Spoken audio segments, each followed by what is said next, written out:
Hello and welcome to the Clinical Care Options Oncology podcast. I'm your host, Jervis Constanzo. Today's episode features Dr. Brian Slomovitz from the Mount Sinai Medical Center in Miami Beach, Florida, and Dr. Keiichi Fujiwara from Saitama University Medical Center in Japan.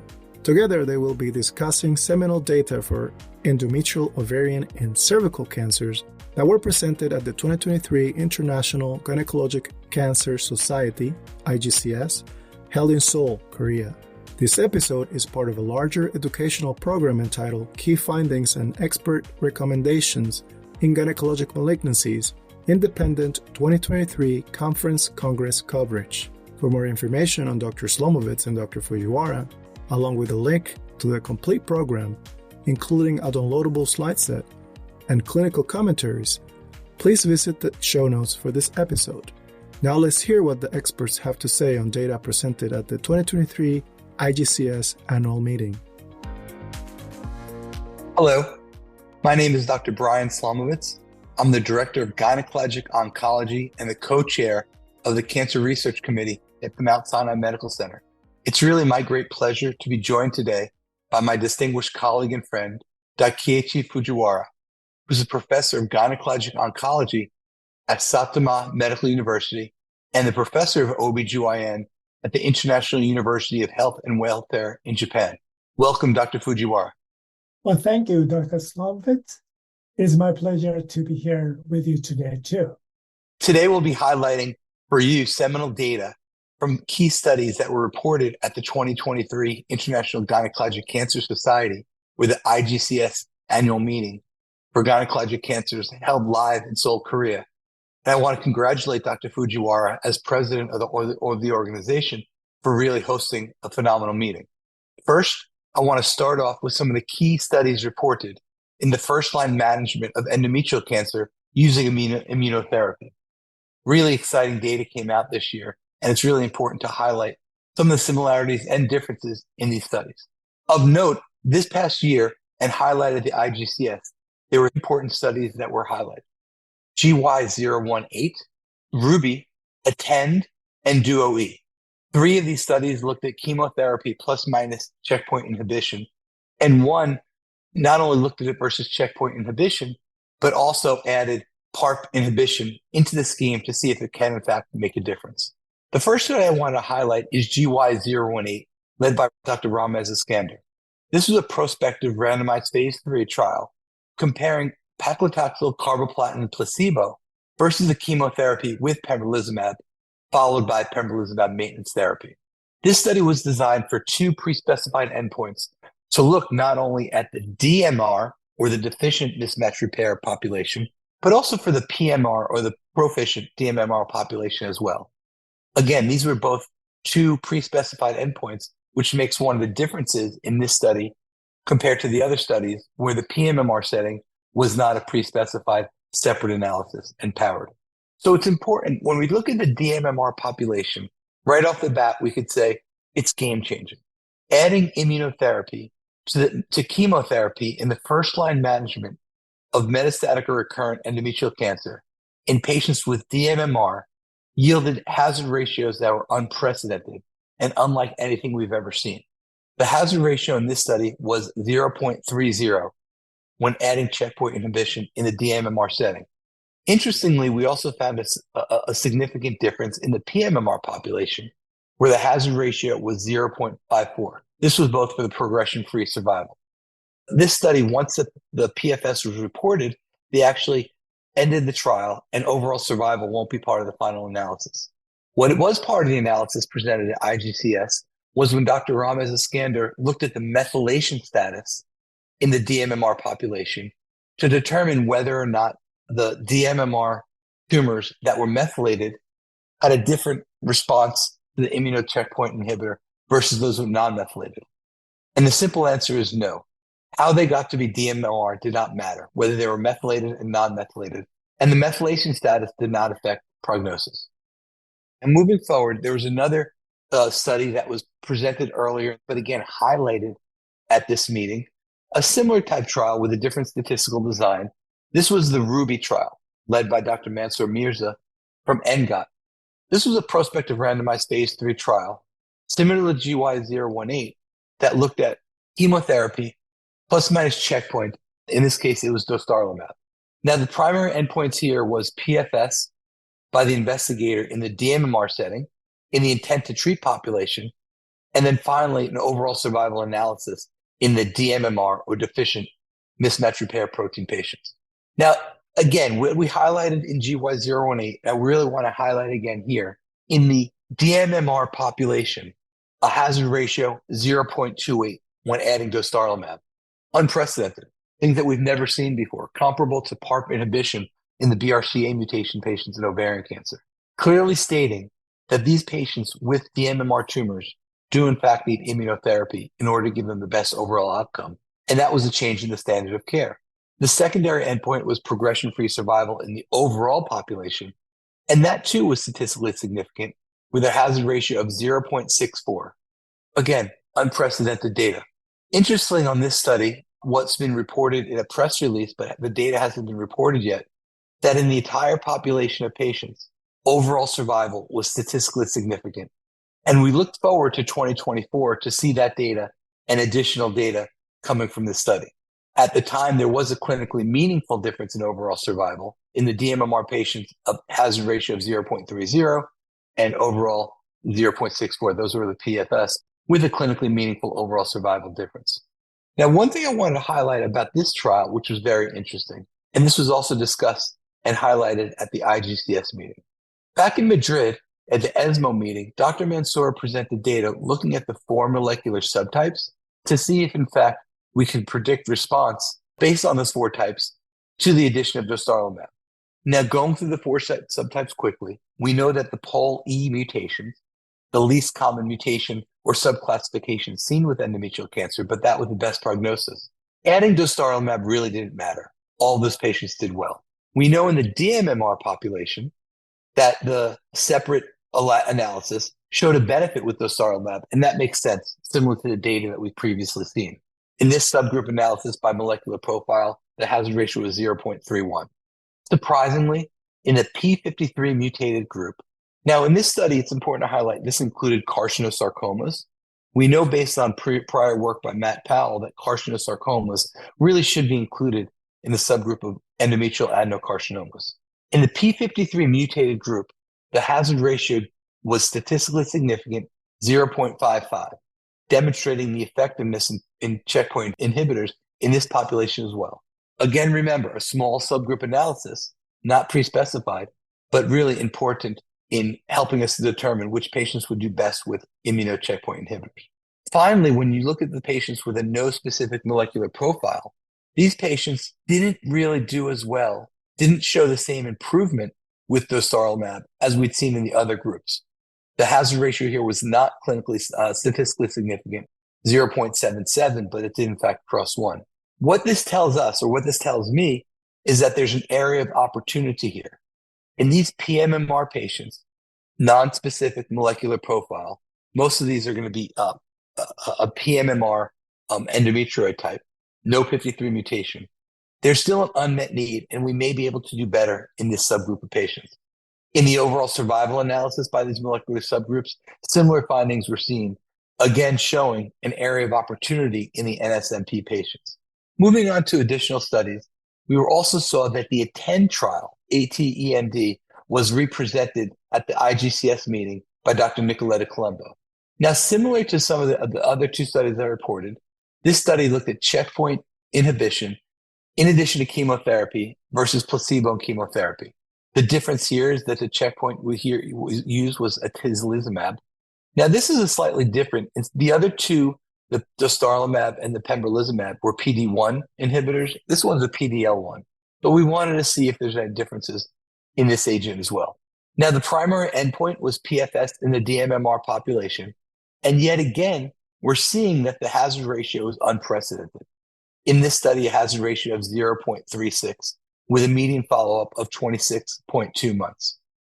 At 12 months, the progression-free survival was 63% in those patients receiving atezolizumab versus 23% in the placebo arm. And that difference also carried out at 24 months, 50% versus 16 months. That was the PFS in the dMMR. As far as all comers, we saw a hazard ratio of 0.74, which again didn't cross one, statistically significant. 12 months PFS, 45% in the all-comer population receiving atezolizumab versus 29% in the placebo population. Now, another primary endpoint was an interim analysis of all comers. Here's the numbers weren't as high as maybe we would have expected. However, this is only based on 43% of the data. The hazard ratio showed an 18% reduction in death due to this disease in those patients receiving atezolizumab. We do believe this is clinically meaningful. However, we still need to see more mature data to see if this carries out and becomes statistically significant. Not a primary endpoint, but the overall survival in the dMMR population, similar to what we've seen in other studies, statistically significant, a 59% reduction in deaths due to disease in the dMMR population. Just to highlight, those are 3 studies that we had done looking at chemotherapy plus minus checkpoint inhibitors in the first-line metastatic recurrent endometrial cancer. A couple of differences between the studies. I'd mentioned RUBY included carcinosarcomas, so did the ATTEND trial. There are many more non-endometrioid histologies in the RUBY trial and ATTEND than GY018. Since completion of adjuvant therapy, we're not sure what that means, but the platinum-free interval in RUBY and ATTEND was 6 months, 12 months in GY018. The PFS numbers were similar between groups, between the different studies in the dMMR population, 0.28, 0.30, and 0.36, again, unprecedented. And a signal in RUBY that the NSNP P53 wild-type patients may in fact represent an unmet need and may be an area of opportunity as we move forward. So how are we doing this? One thing that I wanted to, the next study that I want to highlight, the DUO-E trial.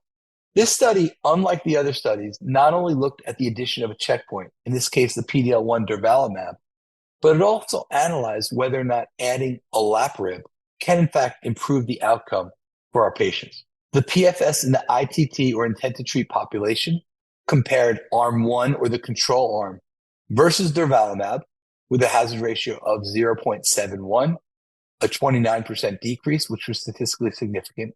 And when comparing arm 1, the control arm, versus the arm with both durvalumab and olaparib, there was a hazard ratio of 0.55, statistically significant. Not a pre-specified endpoint, but comparing durvalumab versus durvalumab and olaparib, the hazard ratio was 0.78, a 22% decrease. And at this point, the overall data maturity was 61%.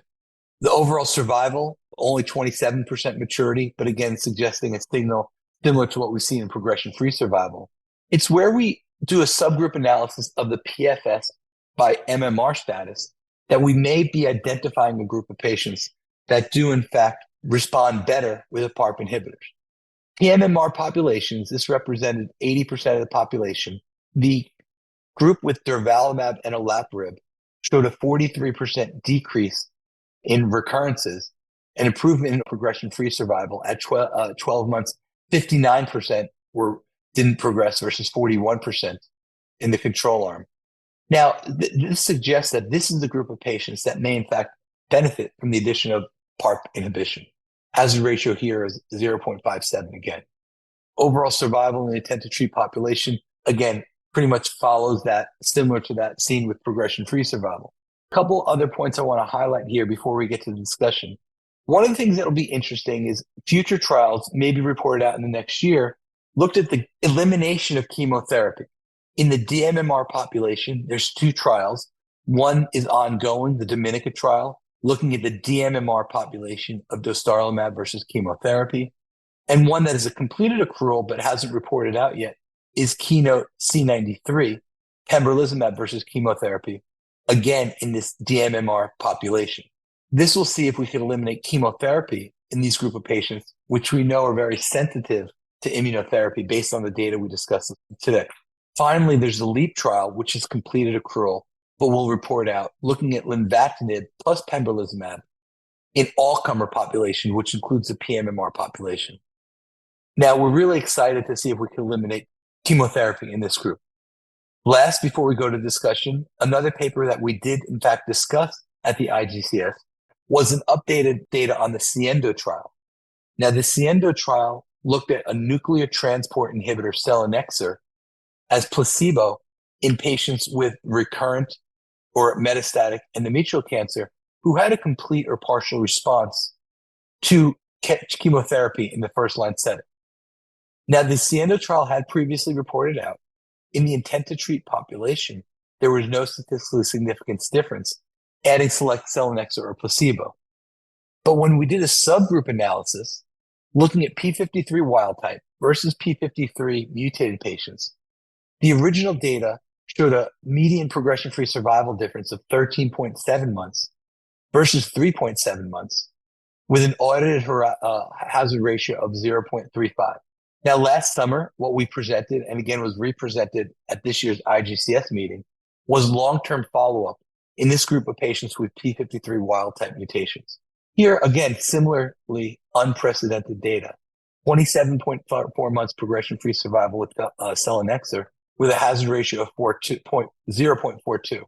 Taking that one step further, when we looked at the P53 wild-type patients and pMMR, the median progression-free survival was not reached versus 4.9 months with a hazard ratio of 0.32. Keiichi, it's so fun to discuss endometrial cancer. So many great things going on.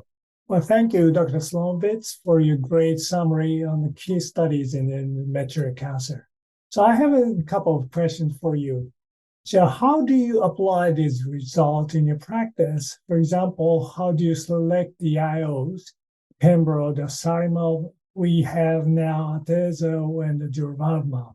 Yeah, no, thank you for that. I think the data on durvalumab and atezolizumab are just recently reported, so it's really been too early for me to incorporate that into my practice. And we'll see. I'm sure it'll change in the future. As far as pembrolizumab versus dostarlimab, really, I use and I will use both. I think the data is consistent on both. With pembrolizumab, it was a pre-specified endpoint, so that may help push it one way or another. But overall, I think they're both active agents and they're interchangeable as far as in practice. Okay, good. Well, thank you for your answer. So I think I can agree what you said. All right. So I think now it's a time to switch my gears to talk about some seminal studies presented for the cervical and the ovarian cancers at the IGCS conference. So I will start by highlighting one of the top studies presented, starting with the localized cervical cancer and the highly anticipated INTERACE study. So as you know, current standard of care for the locally advanced cervical cancer is chemoradiation using a weekly cisplatin. And the INTERACE study challenged whether chemotherapy before chemoradiation, which is an induction chemotherapy, will improve the survival of the patients with a locally advanced cervical cancer. So the induction chemotherapy consists of weekly paclitaxel 80 milligrams per meter squared and a carbo AUC of 2 for 6 weeks. So given days 1, 8, 15, 22, 29, and 36. And the chemoradiation consists of the external beam radiation therapy and the weekly cisplatin 40 milligrams per meter squared for the 5 weeks to start on the first week of the radiation therapy, or as soon as the blood counts have recovered from the induction chemotherapy. In this study, the selection was with a newly diagnosed, histologically confirmed FACOG stages 1B1, node plus, and 1B2, stage 2 to 3B, and 4A. And the histological types included squamous, adeno, and adenosquamous cervix cancer. And the no node above the aortic bifurcation on the imaging or no prior pelvic radiation therapy was mandated. So in this study, 500 patients were enrolled and 250 patients were randomized to chemoradiation and another 250 were randomized to the induction chemotherapy plus chemoradiation.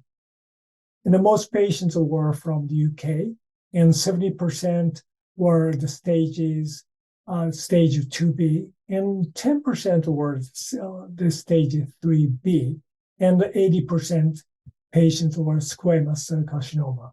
And almost 60% patients were node positive. And the adherence therapy was good for both groups. So if we look at the efficacy and the safety and the efficacy data, for the safety data, patients in both arms tolerated the treatments very well, although incidence of the hematological toxicities were more frequent in induction chemotherapy group. For the efficacy data, co-primary endpoints of OS and PFS were improved in induction chemotherapy group. If we look at in detail, for PFS, hazard ratio was 0.65, p-value was 0.013, and the 5-year progression-free survival rate was 64% in the chemoradiation group and 73% in the induction chemotherapy group. And for overall survival, hazard ratio was 0.61. And the 5-year overall survival rate was 72% in the chemoradiation group and 80% in the induction chemotherapy group. And if we look at the pattern of the relapse, very interesting. That was showed that local relapse rate were the same, about 10%, but distance relapse rate was almost double in chemotherapy group, and the 20% versus 12% in the induction chemoradiation group. So I think that the induction chemotherapy can be easily applied for anywhere in the world, so it will become a standard of care soon. So this is my perspective. And I'd like to summarize my takeaway from the data presented for the phase 3 KEYNOTE-A18. So as I said in the previous study, standard of care for the locally advanced cervical cancer is chemoradiation. The KEYNOTE-A18 trial evaluated the efficacy and the safety of addition of a pembro with the chemoradiation followed by the pembro maintenance therapy in high-risk locally advanced cancer. The dose of the pembro was 200 milligram every Q3 week, 5 cycles during the chemoradiation, and 400 milligram Q6 week for 15 cycles in maintenance phase. This is the global trial with 1,060 patients. Almost 50% of patients were white, 30% were Asian, and others. More than 50% were stages 3 and 4A. This is very different from the INTEREST trial. And 85% were node positive, and 89% of the patients received high-tech radiation therapy, such as IMRT or VMAT. This is the first interim analysis to evaluate the treatment effect of PFS and OS. For the efficacy, 24-month progression-free survival rate was 67.8% in the pembro group and 57.3% in the placebo group, and hazard ratio was 0.70, statistically significant. And subgroup analysis showed the benefit of a combination of a pembro across all protocol-specified subgroups. And OS was not mature, but the 24-month overall survival rate was 87.2% in the pembro group and 80.8% in the placebo group, and the hazard ratio was 0.73, showing the trend of the favor of pembro group. As of the safety data, side effects caused by combining the pembro was manageable, and there were no new safety signals. So I think we now have another new weapon to improve the survival outcome for the locally advanced cervical cancer with a high risk with the patient population. So in addition to the induction chemotherapy shown in the INTERACE trial, locally advanced cervical cancer once the regulatory agency approved it. And finally, I'd like to also mention about the ovarian cancer study, which is ICON 8B, or the high-risk epithelial ovarian cancer. So this is the randomized trial comparing the dose-dense chemotherapy plus BEV versus Q3 week chemotherapy plus BEV as a first-line high-risk epithelial ovarian cancer. So as you know, the dose-dense chemotherapy is a regimen of the dose-dense weekly paclitaxel plus 3 weekly carboplatin. And dose-dense chemotherapy was shown to be superior to every 3-week chemotherapy in terms of the PFS and OS in Japanese population more than 10 years ago. However, the follow-up studies were not able to show the similar result in the Caucasian population. So, for example, GOG-262 study failed to show the survival benefit with the bevacizumab, and the ICON-8 study failed also without bevacizumab. So in this trial, 292 patients were randomized to Q3-week chemotherapy plus BEV arm, and 268 patients were randomized to dose-dense chemotherapy plus BEV arm.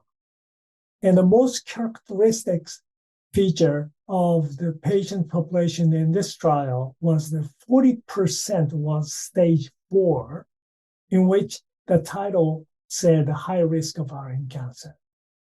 Nevertheless, primary debulking surgery was performed in 85% patients population.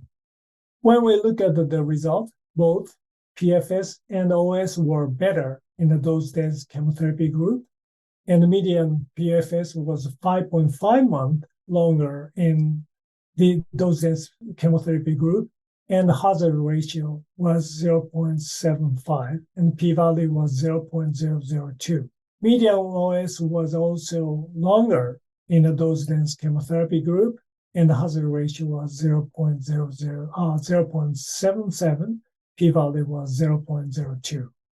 There was no new safety signal. So I think that the dose-dense chemotherapy remains standard of care worldwide, not just for the Japanese.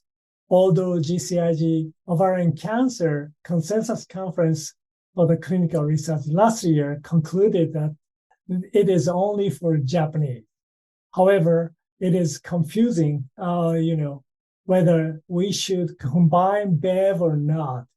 My personal opinion is either way would be fine at this moment. Back to you, Brian. Thank you very much, and thanks for that really great summary of some of the most key studies that presented at IGCS. Really one question for you. I think this is the question that a lot of people are asking with cervical cancer. We're seeing the interlace data, and we're seeing the A18 data. And it's new data. What would you predict? What are you going to do in your practice? Would you use interlace based on this data? Would you use A18? Would you? Some people say use both. What are some of your thoughts? So for the high risk, the locally advanced cervical cancer, I will definitely use the induction chemotherapy, interlace regimen, probably in combination with the pembro. Once the A18 result was approved for the regulatory agents. So how do you think, Brian? I think similarly. I think that interlace, we have to look at the data. We'll see in the paper, but it's compelling. I'm going to use interlace, and I probably, to your point, will follow that up with an A18 regimen, because why not offer both if it'll end up with a better outcome for our patients. Thank you very much, Dr. Slomovitz and Dr. Fujiwara, and thanks to you, the listeners, for joining us. As a reminder, to view the full program, key findings and expert recommendations in gynecologic malignancies, independent 2023 Conference Congress coverage, and to download a highlight slide set including the various studies associated with this discussion, please click on the link in the show notes. As always, thanks for listening.